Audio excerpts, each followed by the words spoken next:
Living in a small place makes hard decisions much easier. And I'll give you a hard decision that you might not think is very hard, but is hard for us. And that is buying things, buying stuff, buying a bike, buying a printer, buying a car.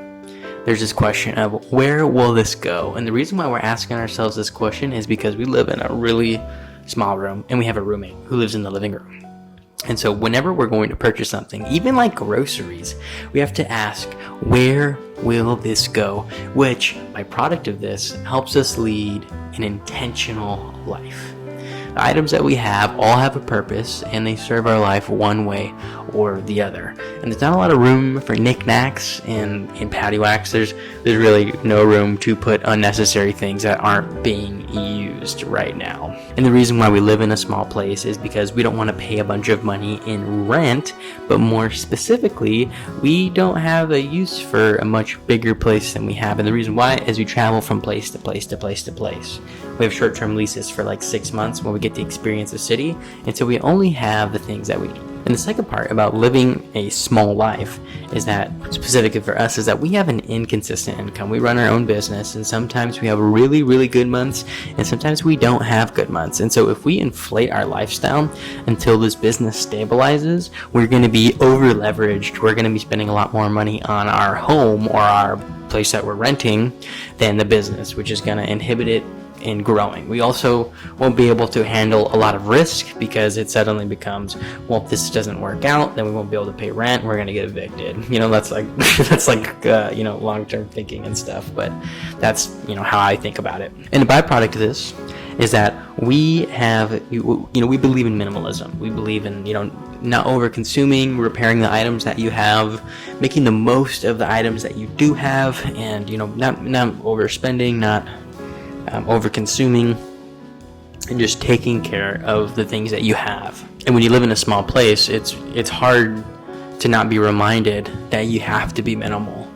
It's at this point a enforced rule to like live your life. And you can see behind me, that's actually our mattress right here. It's a tatami mat, or rather there's tatami mats, but then we have the Japanese futon, and we fold that up to make more room during the day so that we can make more access of this room and use it more.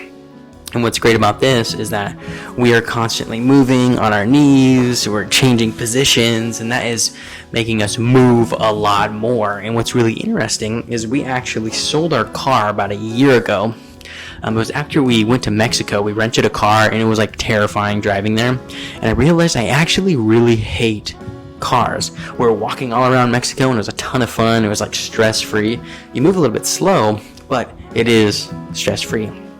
When we got back to the States, we got back to Coeur d'Alene and Spokane area, we would walk everywhere. We'd walk to get our groceries, we'd walk to downtown, we would walk. And then now, since we moved to St. Pete, it's a little biking town. We got some bikes, and we ride them all around.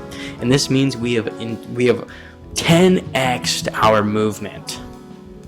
Before I thought you'd lose all your weight and get like healthy via exercise, but it turns out it comes from a majority of what you can control actually comes from just like standard moving you do throughout the day. So like walks and like fidgeting and stuff like that. And it so happens that when you force yourself to bike and walk everywhere, you end up losing weight. And I've lost 15 pounds, and it feels great. I feel more flexible as well. I feel more active. I feel a whole lifestyle shift. And so to put a nice little cap on this, I guess what I'm saying is that when you do lead a minimal life, when you leave a car behind, when you downgrade, it seems like there's a lot of negatives. You can't go as far. You have less stuff. Don't you just want to get some more stuff? And seems things might be a little more inconvenient. You have to change your lifestyle around. But I think the benefits far outweigh the downsides. And let me talk about those benefits. It means that when we move every 6 months, the stress of a moving truck and figuring everything out is so much simpler.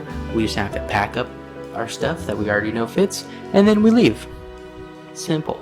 It means that when you have a bunch of items and you're thinking about moving, you're not tied to them emotionally, which helps make decisions quicker, helps you move faster. And if we had a bunch of items, it would cost like $1 bazillion each time to move.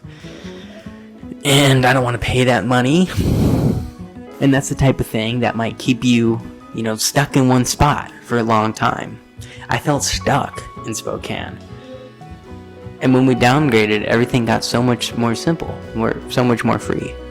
And by choosing not to have a car, you end up walking more, you end up moving more, and you actually get more in tune with your local community because you're so on the ground with it. So having less is a sacrifice, but so is having more.